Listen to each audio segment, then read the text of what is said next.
সুপ্রিয় দর্শক শ্রোতা, আপনাদের স্বাগত জানাচ্ছি শিকড় টিভির নিয়মিত বিশ্ব ও সমসাময়িক রাজনীতি নিয়ে আলোচনা অনুষ্ঠান আরেকটি পারস্য যুদ্ধে। আজকের আলোচনায় আমাদের সাথে অতিথি হিসাবে আছেন সিনিয়র সাংবাদিক জনাব বোরহানুল হক সম্রাট। সম্রাট ভাই, আপনাকে আমন্ত্রণ আমাদের আজকের এই অনুষ্ঠানে। ধন্যবাদ।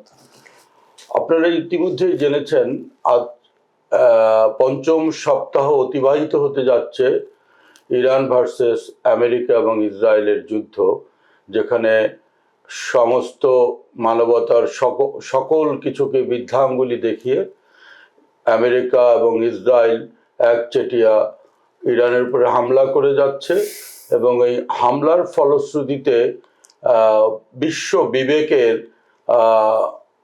সবাই নেড়েচেড়ে উঠছে বা বসছে যে কি হতে যাচ্ছে, আসলে এই যুদ্ধের শেষ কোথায়। আমরা এ বিষয়ে আলোচনা করব। তো প্রথমেই আমি জনাব বোরহানুল হক সম্রাটকে কাছে জানতে চাই, আসলে কি হচ্ছে এই যুদ্ধ নিয়ে, সর্বশেষ কি বুঝছেন? আপনি যদি উপসাগরের ম্যাপটি দেখেন, বিশ্ব মানচিত্রর ওই জায়গাটি, তাহলে দেখবেন যে এতদিন আমরা হরমুজ প্রণালী নিয়েছিলাম, কারণ ইরানের পাশ দিয়ে হরমুজ প্রণালী একদম প্রান্ত সীমায় কুয়েত পর্যন্ত গেছে এবং কুয়েত, সংযুক্ত আরব আমিরাত, বাহরাইন, এদের যত জ্বালানি সব এই হরমুজ প্রণালী দিয়ে মূল সাগরে পড়তে হয়। তো ইরান এই হরমুজ প্রণালীটি বন্ধ করে রাখার একটা চেষ্টা করছে এবং তারা সফলও। এই 31 দিন পরে এসেও ইরান সফল। হরমুজে সে চাইলেই বন্ধ করতে পারে, চাইলেই খুলতে পারে। আমরা অনেক কথা শুনেছি যে ইরানকে শেষ করে ফেলা হচ্ছে, মাঝে মাঝে মনে তারা কিছু কিছু জাহাজকে ছেড়েও দিয়েছে এবং সেটা তারা ছাড়ে, যদি তাদের ইচ্ছা হয় তারা ছাড়ে, না হলে তারা ছাড়ে, টোটালি ডিপেন্ড অন ইরান। ফলে এখানে কোনো শক্তি মানে ইরানের পুরো নিয়ন্ত্রণটা এখনো আছে। এখন যেটি এর সাথে বরং যুক্ত হয়েছে, আমি যদি আপনাকে বলি যে এর সাথে যুক্ত হয়েছে ইয়েমেনের হুতিরা এখন ইরানের সাথে যুক্ত হয়েছে এবং আপনি অবাক হবেন যে প্রায় 2000 কিলোমিটার দূরে এই ইয়েমেন থেকে ইসরায়েলে আক্রমণ করা হচ্ছে, যেটি পুরো ইরান পার হয়ে যাচ্ছে, পুরো ইরান পার হচ্ছে, ইরাক পার হচ্ছে, জর্ডানের একটি অংশ পার হয়ে তারপরে ইসরায়েলে যে সেটি পড়ছে। তাহলে আমরা কি কখনো ভেবেছিলাম যে এই হুতিদের কাছে এমন কোনো ব্যালিস্টিক মিসাইল থাকবে যেটি তারা 2000 কিলোমিটার? এটি কিন্তু অনানুষ্ঠানিক একটি গ্রুপ, সরকারি না, তাদের হাতে এই অবস্থা। হুতিদের অবস্থানটা কোথায়? হুতিদের অবস্থানটা হচ্ছে লোহিত সাগরের শেষ মাথা সুয়েজ খাল দিয়ে তারা পড়েছে ভূমধ্য সাগরে। আপনি নিশ্চয়ই সুয়েজ খাল সম্পর্কে জানেন, যে মিশর এটিকে খালে রূপান্তরিত করে এখানে একটি মানে ইউরোপের দেশগুলোতে যাওয়ার, না হলে পুরো আফ্রিকা ঘুরে যেতে হতো শিপগুলো। তো এখন আমরা দেখছি যে সুয়েজ খাল বন্ধ হওয়ার পথে, এবং সেটি ইরানের কারণে। তাহলে কি বলবেন? বিশ্ব বাণিজ্য তো একেবারেই হুমকির মধ্যে পড়েছে এবং সেটি ইরানের পক্ষে সম্ভব হয়েছে। এখন যদিও আমরা দেখছি ট্রাম্প বলছেন যে তিনি ওই ইরানের খার্গ দ্বীপ দখল করার চেষ্টা করবেন, এবং উনি স্পষ্টভাবে বলে দিয়েছেন মনের যে ইচ্ছা, বা খায়ের শব্দটি যদি আমি ব্যবহার করি, যে উনি ইরানের তেল চান। আই ওয়ান্ট ইরান ওয়েল, একদম এইভাবে। বিশেষ করে পানি এবং যে ওদের এটাকে খার্গ দ্বীপটা তো বলা হয় ওদের এক্সপোর্ট হাব। হ্যাঁ, সো এটাকেই মানে তার মূল লক্ষ্য বস্তুতে পরিণত করেছে, সে এটি দখল করতে চায়। হ্যাঁ, দখল করতে চায়, কিন্তু নানান ধরনের আলোচনা কিন্তু আছে। সে কখনো, আপনি যদি অবাক হবেন যে গতকালকে মার্ক রুবিও, যুক্তরাষ্ট্রের পররাষ্ট্রমন্ত্রী, তিনি ইন্টারভিউ বলেছেন যে Trump is ready for what, যদি ইরানের সর্বোচ্চ নেতা তিনি যদি কথা বলতে চান, তাহলে কাল বা পরশু দিনই আলোচনা হতে পারে। কিন্তু আমরা এমনটা শুনছিলাম যে ব্যাকগ্রাউন্ডে বা বিহাইন্ড দ্য সিন কিছু মধ্যস্থতাকারীর ভূমিকায় কিছু অনানুষ্ঠানিক আলোচনা ইরান এবং ইউএসএ হচ্ছে, কিন্তু ইরান এটাকে অস্বীকার করছে। পাকিস্তান কিন্তু খুব অ্যাক্টিভলি, পাকিস্তান, মিশর এবং তুরস্কের পররাষ্ট্র এবং সৌদি আরবের পররাষ্ট্রমন্ত্রীরা কিন্তু বৈঠকে বসেছেন, সেই ছবি আমরা দেখেছি। হ্যাঁ, এখন ভিতরে ভিতরে অনেক কিছুই হচ্ছে। যেমন আমি আপনার এই কথা বলাতে ব্যাকগ্রাউন্ডের মনে হলো যে আমাদের সাথে যেমন বঙ্গবন্ধুর সাথে যখন আলোচনা হচ্ছে, এর ভিতরে ভিতরে পাকিস্তানিরা এনে সৈন্যবাহিনী এনে আমাদের তাদের সমর শক্তি বাড়িয়েছিল। ঠিক একইভাবে কিন্তু এই উপসাগরে ঠিক একইভাবে ট্রাম্প তার সমরশক্তি বাড়াচ্ছে নানান ফরম্যাটে, কখনো এলিট। মার্কো রুবিও যেমন আজকেও বলেছেন যে উনারা চাচ্ছেন ওই যুদ্ধের যেই প্রস্তুতি সেটাও রাখবেন, পাশাপাশি তারা আলোচনাও চালিয়ে যেতে চান, স্পষ্টভাবে ভয় দেখানোর জন্য, তাই না? Kind of threat. আলোচনা করব, আলোচনা টেবিলে আমি যেটা বলবো সেটাই হইতে হবে, না হলে আমার 10,000 সৈন্য, না হলে আমার এলিট ফোর্স, না হলে আমার নৌবহর, এগুলা তৈরি আছে। কিন্তু ইরানও তো মজা করে বলছে যে we are waiting for you. হ্যাঁ, ইরান আসলে সত্যিকার অর্থে যেটি বোঝা যায়, যুদ্ধে তো অনেক কথা হয়, কিন্তু ইরানের এই কথা শুনে বোঝা যায় যে সত্যি তারা স্থলভাগে যুদ্ধ করার জন্য প্রস্তুত। কারণ ইরানের প্রায় 10 লাখ সৈন্যবাহিনী, হ্যাঁ, এবং তারা প্রস্তুত, তারা মানে খুব কমিটেড। তারা কমিটেড, এবং ইরানকে তারা যেভাবে বোঝে। আপনি যদি ভিয়েতনাম যুদ্ধের কথা দেখেন, যে ভিয়েতনামে কত বছর মার্কিনিরা যুদ্ধ করেছে এবং শেষ পর্যন্ত তারা ফিরে এসেছে। কেন? কারণ ভিয়েতনাম হচ্ছে একটি পাহাড় এবং জঙ্গলময় একটি এলাকা ছিল। তো ইরানের 60% হচ্ছে পাহাড় দিয়ে ঘেরা। তো সেখানে যুদ্ধ করতে হলে ইরানের সাথে, যদি ভিয়েতনামের সাথেই না পারে, এই 2026 সালে এসে আপনার মনে হয় যে ইরানের সাথে যে কারোর পক্ষে পারা সম্ভব হয়ে উঠবে? এটা একটা দুঃসহ ব্যাপার। আবার আরেকটা জিনিস দেখছি যে এই যুদ্ধের কারণে খোদ যুক্তরাষ্ট্রেই সিভিলিয়ান, দ্যাট মিনস সাধারণ যারা নাগরিক, যারা ট্যাক্স পেয়ার, তারা কিন্তু অনেক বিক্ষোভ, প্রোটেস্ট করছে। এটা সম্বন্ধে আপনার কি খবর? সাধারণ মানুষ তো বটেই, সেখানকার সিনেটর যারা, প্রখ্যাত রাজনীতিবিদ যারা এবং বিভিন্ন সেক্টরে যারা সফল, সেই মানুষগুলো রাস্তায় নেমে গেছে। এবং একটি হিসেবে বলা হচ্ছে যে 35টি অঙ্গরাজ্যে কারো কারো হিসেবে 80 লক্ষ থেকে 1 কোটি মানুষ রাস্তায় নেমেছে। যদি সবগুলো একসাথে মেলানো হয়, সেই সংখ্যাটি প্রায় 1 কোটি।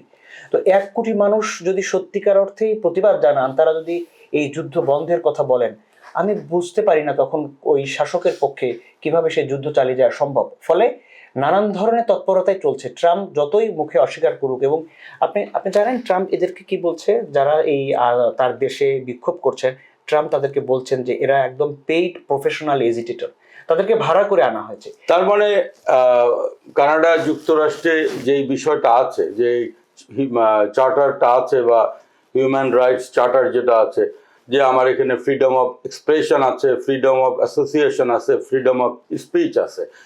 এখন যারা এই যুদ্ধটাকে মনে করছে অনৈতিক বা অযৌক্তিক একটা সংঘাত, তো তারা যদি রাস্তায় নামে, তারা কি পেইড এজেন্ট হয়ে যাবে? সেটাই, যে যুদ্ধ 165 শিশুর মৃত্যুর মধ্য দিয়ে শুরু হয়েছে, সেখানে যদি কেউ প্রতিবাদ করতে নামেন, আর কত শিশু মারা গেলে একজন স্বতঃস্ফূর্তভাবে রাস্তায় নামতে পারেন?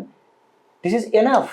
এই সংখ্যা অলরেডি তো আমরা 3300, এটা হচ্ছে হিসাবে, সরকারি হিসাব, কিন্তু আরো তো হাজার হাজার আহত হয়েছে, অথবা ইতিমধ্যে মারা গেছেন। এই খোদ 1900ই মারা গেছে মনে হয় ইরানে, 1200-র মতো লেবাননের মতো একটা দেশেও তারা পর্যায়ক্রমে ইসরায়েল অনবরত হামলা করেই যাচ্ছে। বিশ্ব বিবেকের কোনো কি মাথা ব্যথা নাই? আমি ঠিক এই জায়গাটাতে আসতাম, আপনি যে প্রসঙ্গটি তুললেন আসলে, যে এই যে ইরান যুদ্ধের ভেতরে ভেতরে গাজাতে যা হচ্ছে, লেবাননে যা হচ্ছে, এবং লেবাননের একটি বড় অংশ তো ইসরায়েল দখল করার জন্য সেখানে পৌঁছে গেছে, এরকম একটি অবাস্তবতা তৈরি হয়েছে, এবং সেখানে স্থল যুদ্ধ হচ্ছে।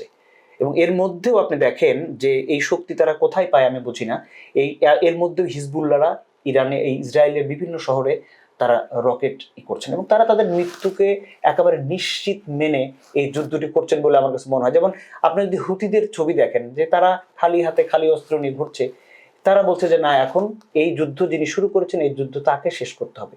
এই যে স্পিরিটটা, সেটা একটা বড় সমস্যা আমার ধারণা মার্কিন যুক্তরাষ্ট্রের, এবং তার নিজ দেশে এখন যে প্রতিবাদ শুরু হয়েছে, এবং এই প্রতিবাদ আসলে কোথায় শেষ হবে কেউ জানে না। সাধারণত স্বৈরশাসকরা বা আমরা দেখেছি পৃথিবীর বিভিন্ন সময় যে এই ধরনের বিক্ষোভকে নানান তকমা দিয়ে শেষ করেন। যেমন এদেরকে বলা হচ্ছে যে এরা যুক্তরাষ্ট্রের শত্রু, এরা না বুঝে এই আন্দোলনটি করছে। কিন্তু বাস্তবতা হচ্ছে যে সামনে কিন্তু যুক্তরাষ্ট্রের মধ্যবর্তী নির্বাচন, ফলে ট্রাম্প অবশ্যই। আমরা কি এক মহা যুদ্ধবাজের খপ্পরে পড়লাম পুরা বিশ্ব? এটি আমি আপনি বলার, হয়তো দূর থেকে বলার কেউ কিনা আমি জানি না, কিন্তু আপনি যদি দেখেন যে সে এই যে বার্নি স্যান্ডার্স, উনি বলেছেন, সরাসরি বলেছেন যে আমরা আমাদের করদাতার টাকা দিয়ে মধ্যপ্রাচ্যে আরো একটি অন্তহীন যুদ্ধের অর্থায়ন করতে পারি না। সিনেটর এলিজাবেথ ওয়ারেন তিনি বলেছেন যে এই যুদ্ধ আমেরিকানদের সারা পৃথিবীতে ঝুঁকির মধ্যে ফেলছে। এক্স্যাক্টলি। এটা তো আমেরিকানদের প্রাপ্য না, যারা সাধারণ, এবং তারাই তো বিক্ষোভ করছেন। আমরা তো দেখছি যে প্রায় 1 কোটি মানুষ নেমে এসেছেন, তারা তো আমেরিকান। ওদিকে বিশ্বে তেলের বাজারও কিন্তু অস্থির, ব্যারেল প্রতি দাম $115 উঠে গেছে। এবং বিশ্বের অবস্থানে কোথায় গিয়ে ঠেকেছে আপনি দেখেন, যে ট্রাম্প যেদিন বলেন যে আমি 10 দিন সময় দিয়েছি, তেলের দাম কমতে থাকে। ট্রাম্প যেদিন আবার বলেন যে খার দ্বীপ আমি দখল করব, তখন তেলের দাম বাড়তে থাকে, শেয়ার বাজার বাড়তে থাকে, স্বর্ণের বাজার বাড়তে থাকে। একটি অদ্ভুত সময়ের মধ্যে দিয়ে কিন্তু আমরা সারা পৃথিবীর মানুষ পাবো। তো বিশ্ব অর্থনীতির উপরে তো একটা বিশাল চাপ ফেলছে আমাদের, তাই না? ডেফিনেটলি আমরা বারবার বলার চেষ্টা করছি গত কয়েকদিন ধরে যে আপনার এই যে টেকনোলজির যে ডিভাইসগুলো তার 30% বেশি হরমুজ প্রণালী দিয়ে আসে, কারণ ওখানে তো গ্যাস বেসড, কাতার তো গ্যাস এলএনজি, সেখানে এই প্রোডাকশনগুলো হয়। এবং সারা পৃথিবীর 33% সার হরমুজ প্রণালী দিয়ে পার হয়। এখন হরমুজের যে অবস্থা, আপনার কি মনে হয় সারা এই পৃথিবী 33% সার যেতে পারছে না। একদম প্রান্তিক পর্যায়ে কৃষক কিন্তু ক্ষতিগ্রস্ত হচ্ছে, যেটা আপনার খাবার টেবিল পর্যন্ত পৌঁছে যাচ্ছে, অথচ যে যুদ্ধের আপনি পার্ট না। আমরা রিসেন্টলি দেখলাম ইতালির প্রাইম মিনিস্টার বেশ একটি শক্তপোক্ত স্টেটমেন্ট দিয়েছিলেন যে যিনি ন্যাটোর সদস্য এবং তারা এই ধরনের একটি অনৈতিক যুদ্ধে তারা জড়াবেন না, এবং ট্রাম্পকে একরকম হুঁশিয়ারি করেছেন যে আপনি মার্কিন যুক্তরাষ্ট্রের প্রেসিডেন্ট, আপনি অন্যান্য দেশের প্রেসিডেন্ট নন যিনি আপনি যে কাউকে হুকুম দিতে পারেন যে তুমি যুদ্ধে আসো। এবং তো এটা তো একটা বিশাল স্টেটমেন্ট। এবং আমরা সবসময় দেখতাম যে মার্কিন যুক্তরাষ্ট্র প্রশাসকরা যা বলেন সেভাবেই মাথা হেলান ইউরোপের মানুষ, আমরা এইভাবে দেখে অভ্যস্ত।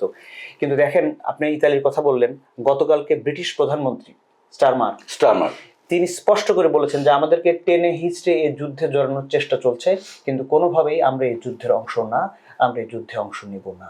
তো এইভাবে একটা দেশের প্রধানমন্ত্রী আর একটা দেশ সম্পর্কে কথা বলা, এগুলো কিন্তু ছিল না। ফলে ওই যে হুমায়ুন আজাদ একটি কথা বলতেন না, যে সবকিছু ভেঙে পড়ে, সবকিছুতেই সবকিছু ভেঙে পড়ার মতো একটা। তাহলে কি মানবতা, গণতন্ত্র, আপনার ন্যায় বিচার, এগুলো কি শুধু তৃতীয় বিশ্বের জন্য প্রযোজ্য? এই ওয়েস্টার্ন ওয়ার্ল্ড না, সবাই জাতিসংঘ কি জন্য বসে আছে?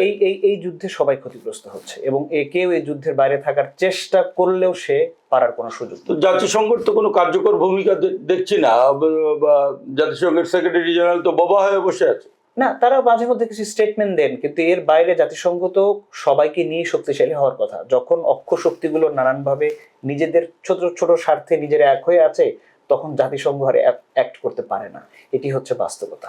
এখন আমাদের দেখতে হবে আসলে খার্ক দ্বীপ যদি সত্যি যুক্তরাষ্ট্র দখল করার যে প্ল্যান করছে, সেটির অভিঘাত আসলে কোথায় গিয়ে পৌঁছবে, এটা আমি কল্পনাতেও আসছে না আসলে, সত্যি কথা। কারণ এই দ্বীপটি যদি দখল করেও ফেলে যুক্তরাষ্ট্র, সেটি রেখে দেওয়া এটি মুশকিল, কারণ ইরানের যে শক্তি চারদিক থেকে, সেটি সম্ভব হবে না। ফলে এই যে মধ্যপ্রাচ্যে একটি অন্তহীন যুদ্ধ, যেটি বলছিলেন যে একটি অন্তহীন যুদ্ধের দিকে কি আমরা যাচ্ছি, আমার ধারণা যে মার্কিন প্রেসিডেন্ট ডোনাল্ড ট্রাম্পের বোধতায় হবে, এবং উনি নিশ্চয়ই, আমার কেন জানি মনে হয় যে নিজ দেশের মানুষের বিক্ষোভের মুখেও হয়তো উনি এরকম একটি কঠিন যুদ্ধ, অন্তহীন যুদ্ধ থেকে ফিরে আসতে পারেন।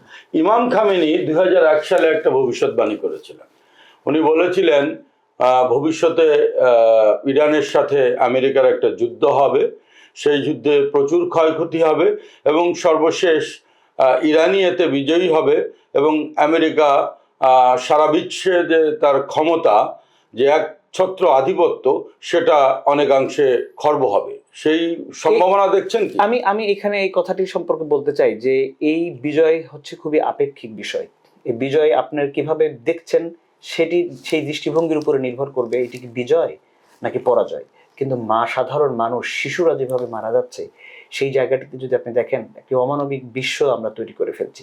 আমি সব কিছু বাদ দিলাম, সাধারণ মানুষ যেভাবে মারা পড়ে এই বিশ্বে, এই যুদ্ধগুলোতে, এটি আমরা যারা বিনয়ের কথা বলি, যারা নৈতিকতার কথা বলি, তাদের মুখে সম্ভবত খুব মানায় না। তো দেখছি মানবতার বিরুদ্ধে অপরাধ, তো সরাসরি যুদ্ধ অপরাধ। আপনি কি বলবেন এটি?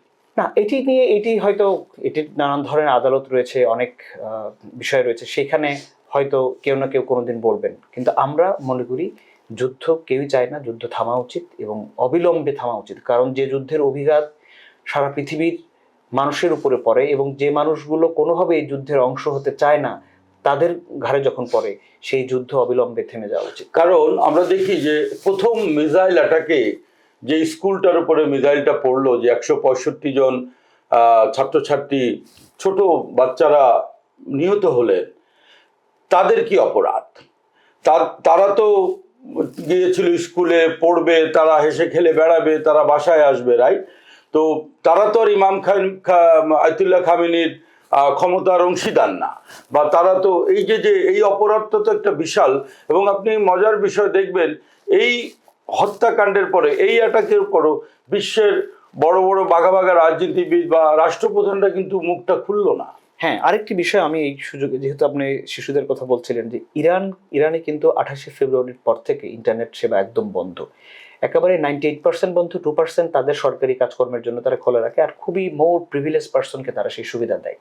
ফলে একটা পৃথিবীর একটি গুরুত্বপূর্ণ দেশ প্রায় 31 দিন ইন্টারনেট থেকে বিচ্ছিন্ন, সেখানে আসলে ঠিক কি হচ্ছে সেটিও কিন্তু আমরা জানতে পারছি না। হয়তো যেদিন মানে দরজাটা বন্ধ, এখন এরকম অবস্থা, কপাট খোলার পরে আমরা কি দেখব আমরা কিন্তু জানি না। মানে পৃথিবী আর কত ভয়ঙ্কর দৃশ্যের অপেক্ষা করছে, যেটি এখনো মানুষ দেখতে পাচ্ছে না, কিন্তু ঘটনাটি ঘটে গেছে। সেই জিনিসগুলো আমাদের জন্য কি নিয়ে আসবে আমি ঠিক জানি না। তবে সামনে কি দেখছেন আসলে? ইরান, ইসরায়েল, আমেরিকার যে যুদ্ধটা, এটার শেষ কোথায়, বা আমরা কিভাবে এটা? আমি বলেছি একটু আগে যে এই আমার কাছে কেন জানি মনে হয় মার্কিন যুক্তরাষ্ট্রে এবং খোদ ইসরায়েলে যে বিক্ষোভ শুরু হয়েছে, যুদ্ধবিরোধী বিক্ষোভ, সেই বিক্ষোভের চাপ এবং তেলের বাজারের যে চাপ, আর্থিক যে অসামঞ্জস্যতা তৈরি হয়েছে, সব কিছু মিলিয়ে একটা সময় হয়তো যারা যুদ্ধ করছেন তাদের শুভবুদ্ধির উদয় হবে এবং সেই যুদ্ধটি থেমে যাবে। তো আমরা আশা করতে পারি, আমরাও আশাবাদী মানুষ, আমরাও চাই এই যুদ্ধ খেলাটা বন্ধ হোক, জীবনহানি বন্ধ হোক। বিশ্ব অর্থনীতিতে এই যুদ্ধের ফলে যে প্রভাব পড়েছে, এটাতে শুধু ইরান, ইসরায়েল বা আমেরিকা না, সারা বিশ্ব এটার সাথে প্রত্যক্ষ বা পরোক্ষভাবে ভুক্তভোগী হচ্ছে। এবং আপনি একটু জানেন, শুধু জ্বালানি তেলের দাম বাড়লেই সমস্ত ধরনের প্রোডাক্টের কস্ট বেড়ে যায়, কারণ জ্বালানির সাথেই সম্পৃক্ত সব কিছুর দামের ওঠানামা। সুতরাং বিশ্ব বাজার অলরেডি অস্থির, এবং আমরা এই অস্থিরতা থেকে মুক্তি পেতে চাই। আমরা বিশ্বটাকে একটি শান্তির পৃথিবী হিসাবে দেখতে চাই, এবং আমরা আশা করব, যেটা সিনিয়র সাংবাদিক বোরহানুল হক সম্রাট বললেন, যে এই বড় বড় শক্তিগুলোর শুভবুদ্ধির উদয় হবে এবং এই যুদ্ধের অতি সত্বর একটি সম্মানজনক পরিসমাপ্তি হবে, আমরা এবং এ থেকে মুক্তি পাব। সকলকে ধন্যবাদ আমাদের আজকের এই অনুষ্ঠান দেখার জন্য।